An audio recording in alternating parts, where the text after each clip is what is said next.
the technology is to your body. And right now, it's kind of silly. We like hold things and we wear things, and it's kind of at our hands, right? And our feet, right? And we might put it on, over our faces, but the whole point is just getting it into our eyeballs, into our ears, into our stomachs. Ingestibles are already a thing. It's crazy. Like you literally ingest these pills, these robot pills that can, obviously see what you're eating and all these things and all your caloric intake. It's amazing. And then, you've heard of startups like Magic Leap, where they're doing like, AR for your world, where I should just be able to load my email and do this and like do this, right? Like that's literally what will happen, I think, in 50 years, is everything will just come inside. And that to me is really, really exciting. Many applications that today we perform unassisted will in fact be assisted operations. So a surgeon or a nurse in a hospital who's working on a patient will have an angel on his or her shoulder looking over him or her and offering helpful guidance when perhaps he's about to make a mistake. Should I contact the ground station? In 50 years' time, I think we will see very diverse mobility. We will have autonomous cars, and I think we will still have manual-driven cars, because it's really the choice of the customer.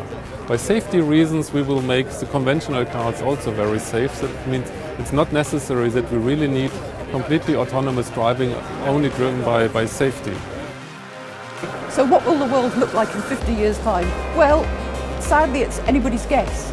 So there are projections where the world is fantastic, we've got rid of poverty, we're all living in some kind of harmonious situation, we've all got technology at our fingertips. And there are other projections where the development of technology might lead to things like really wide-scale unemployment, and it might lead to people really being hooked into their machines. We could, I think, reach a much better world where people are living a more human life, in fact, as a response to this technology. And I think if we don't push it in that direction, we could have a very, very dystopian future. It's very hard to predict the future 50 years ahead.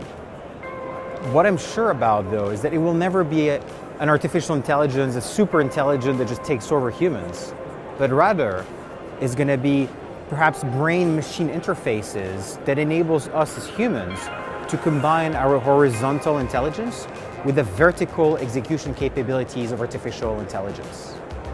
Because the combination of the two is far better than either of them alone. What do I think the world will look like in 50 years' time? I hope I'm going to be around.